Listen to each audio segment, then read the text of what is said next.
What's up, everybody? It's me, Rivah, back again with another video. If you're new here, welcome. I am here to give you my full feelings, thoughts, and opinions on this entire conversation. Based on the title, I just want to jump right in and see what this whole conversation is about, and then I'll give you my thoughts after. You said you married, right?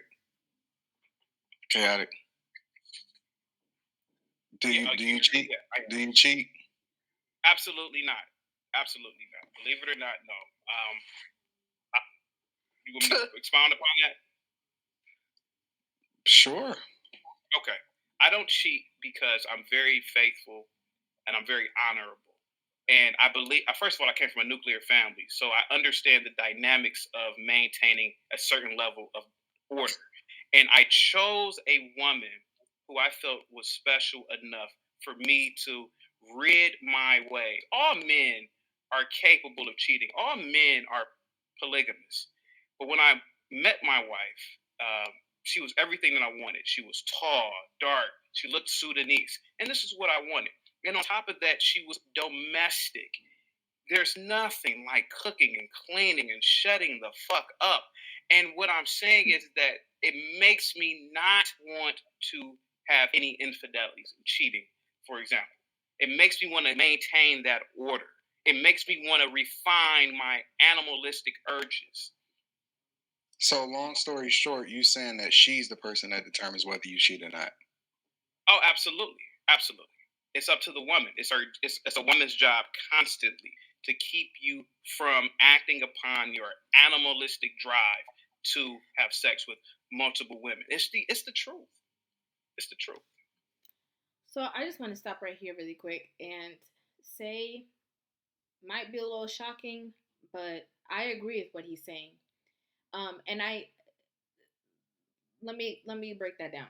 I agree with what he's saying, but I think that there is certain aspects of the conversation that obviously have to be looked into, right? Like there are situations where it doesn't matter what you're doing. This man is just not a monogamous man. He doesn't even think monogamous. Like he's just that's just not his MO, and he's just going to do what he's going to do.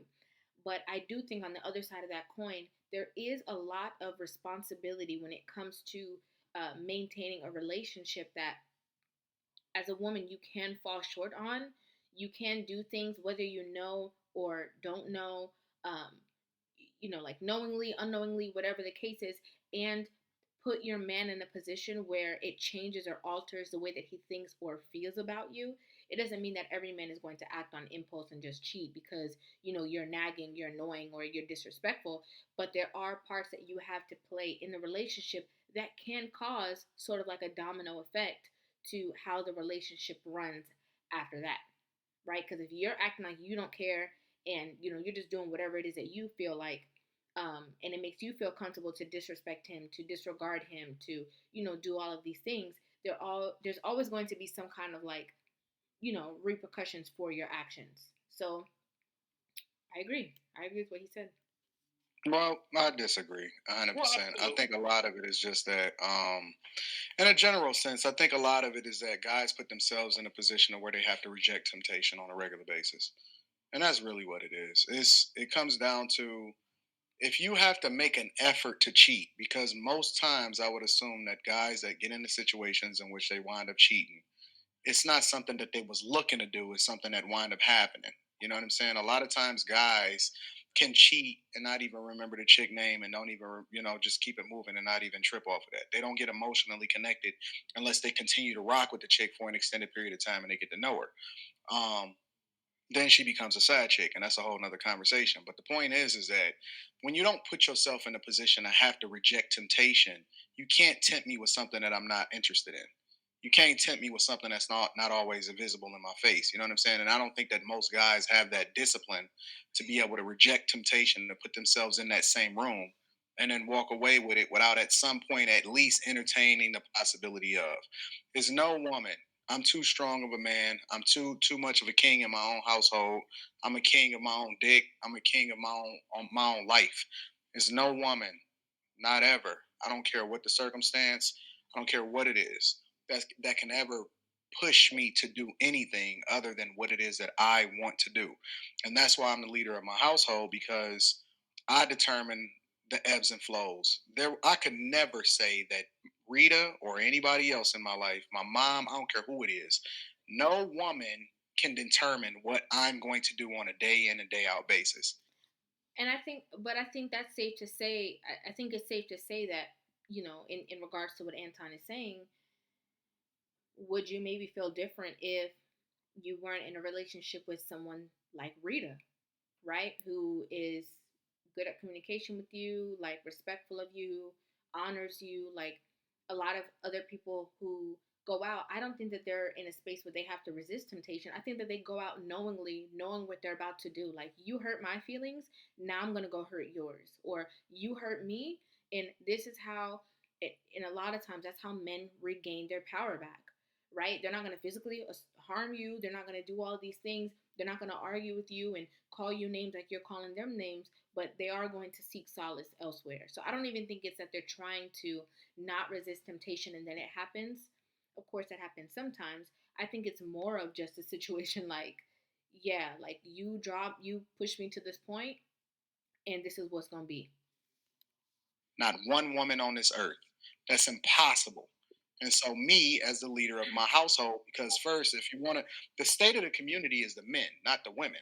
The women don't determine what goes on in the community, it's the men. And the only reason that women have any power in the first place is because we allowed it. We allowed it. And so, as a result, what you see is the downfall of communities at large when you see weaknesses in it because the men don't stand up and take their place and they think that it's their right to do something. But I don't believe in rights, I believe in earning. You have to earn the right to do things. You don't just by default get it. You have to earn your benevolence. You have to earn your dictatorship. You have to earn the people that follow you and determine what it is that you're going to do. So as a result, I can't ever in any way say that a woman is going to determine what it is that I'm going to do. The only thing that she can do is what I allow her to do and what I allow myself to be tempted to do. So I would say that it's both people that have to blame for the state of community now. I think it's women and it's men. I definitely don't think it's one or the other. I can't say 100% it's just women and 100% it's just men. I definitely think both parties have a lot to play with it. But we do have to acknowledge the fact that a lot of men face a lot of backlash, a lot of, problems, drama, because when it comes to women, like, at the end of the day, society will come and this is like a fact that can be this isn't my opinion, that can be argued from many different aspects, but there's a lot of people who will come and aid the woman, right? Like, the woman can get resources. There's certain funding and situations and like housing and like certain situations that will come and defend the woman, aid the woman, be on the woman's side that men don't have. So I think it's both parties that are to blame for the state of dating, relationships, and all that we see right now. Never up to her. It's always going to be up to me. Can I ask you a question, Anton? Sure. What would you say to a young man? Let's say the guy's 25. He's married. He married his wife or his fiance, and she's 22, 23. She weighs 125 pounds. Let's say in 2 years she balloons up to 215 pounds. And he says, "Baby, I think you should lose weight. I'm falling. I'm not attracted to you anymore." And she refuses. What do you say in that situation? She a reflection of him and his leadership. She should have never gotten that way in the first place. Okay. Okay. Rita has never gotten overweight ever in her entire life because she's a reflection of me. And the thing that I need her to do, she already understands it, and I don't even have to ask. I don't communicate it. She just understands and she does what it is that I need her to do because I'm the man that I need to be first for what it is that she needs from me. I don't negotiate. I told you I'm a benevolent dictator. I don't negotiate. This is not a democracy.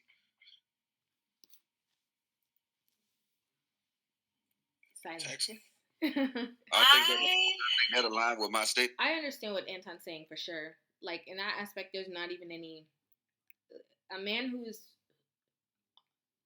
strong, a strong leader, alpha male, if you will. I don't like to use all these terms, but you get what I'm saying. Like, a very strong, dominant man, masculine man. I mean, the woman that he ultimately gets into a relationship with is going to know, you know, the atmosphere, that's already set, what she has to do, what she has to, what she doesn't do to comply and all this kind of stuff. But I think there still is a very real aspect of some men have relationships with women, and those women then change or evolve into something else that the man didn't sign up for as well, and that can still create a problem. Yeah. But go ahead. My bad. Okay. Woo! So, I just think that it's crazy that you can think that somebody else's behavior determines your character, first of all. Second of all, it's some fucking cap for you to tell me cooking and cleaning has anything to do with your sexual urges, period, or what you find attractive or what turns you on. That is cap. Maybe there are men that are like, yeah, you watch those. Stop it. Like, there's nothing a 5 washing dishes can do that will make you as sexually as excited as a 10. I don't care what the fuck you're talking about, okay? I just think that this whole thing is crazy because most men cannot afford this shit that you're telling them. The first thing I want to say is that as a woman, you can't tell men what they are and they are not attracted to. I think that's just the first thing. You cannot say to a man what is attractive to them and what is not attractive to them, because there's a lot of 10s who are bold-faced single. Like single, always single, get into a relationship, single again. And there's a lot of 5s who are married, long-term relationship, not getting cheated on because of the way that she treats her man, because of the way that she respects and honors her man, the way that the 10 would not. So I think that that's a little bit of a discrepancy. Like, it's very hard for a woman to tell a man what they can and cannot deem attractive, because you're still a woman with your own thinking. So you don't have the right to kind of be like, oh, there's no way you can resist this in this situation. No, because at the end of the day, a man can see a 10 and she has no honor, she's not respectful, she's nasty, has a nasty attitude. He might look at her and find her attractive, but the minute that he sees how she is, completely turned off. And this woman who is just so calm and reserved, that makes her way more sexier than that 10. Cannot afford this. They can't. They can't. They can't. It's a whole you bunch need my of. money. You need my money. You need my money. So I don't want to hear none of that. All of that. 90% of men need that check that she brings home, and this is the facts. Okay. So it's really wild to me that people want to try to Kevin Hart their woman. You are not Kevin. You don't have. You don't. You. But I don't get it. So because let's run this back. Hold on. Will make you as sexually as excited as a 10. I don't care what the fuck you're talking about. Okay. I just think that this whole thing is crazy because most men cannot afford this shit that you're telling them. They cannot afford this. But this is the problem. This is the problem. Right? So what she's saying is a lot of men, most men cannot afford to have this kind of dynamic with their woman, and that is the issue. That is the issue. Because why does finance dictate the respect that you have for your man? Why does finance dictate you being submissive to your partner, you respecting your partner's decision? Why does finances dictate that? If no one else, if what you said, Kayla, right? If you saying that there's no other person that's supposed to, outside of you, that's supposed to be able to change or tarnish the way that you move in your character, then how come it is that way when it's a woman and a man doesn't have as much finances as her, or maybe he is still making more, but he's not a billionaire, and she feels like she still has talk because she's making, I don't know, $4,000 a month, and maybe he's making $6,000, and she's like, well, if you leave, I can still take care of myself. Like, why does that matter in terms of respect and in terms of roles? Because other communities get it.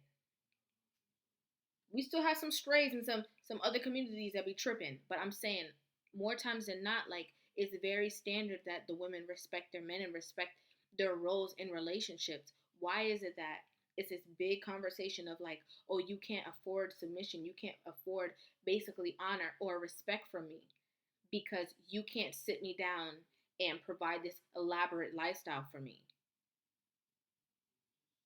Being that, she said 90% of men, so we're just going to go off of what she said. Being that 90% of men cannot provide that, are all women going to share the 10% instead? Since he can do whatever he wants to do because he's so financially capable, are you guys going to all do that? Are you all going to fight for 10%? Which we can't even say 10%, 10% because out of what she's saying, some of those men are already married in relationships, and some of them are not even into women. So of the 8%, 7.5%, are you all going to fight and just be in a relationship with those men since the other men have nothing to talk about and can't do anything and can't, receive respect or honor from you or submission from you? They can't respect you enough even though you work your job and you pay your bills. What do you guys think? Let me know in the comment section. Let me know what you guys think about this entire dialogue conversation, what Chaotic had to say, Anton and Kayla. I generally want to hear your thoughts, your feelings, and your opinions. Make sure you guys hit that subscribe button, give this video a thumbs up, and make sure you guys hit that notification bell. I do post a video every single day, but the time varies. So if you hit the notification bell and you hit all, it will notify you every single time that I post. Thank you guys so much for watching, and I'll see you in the next video. Love you.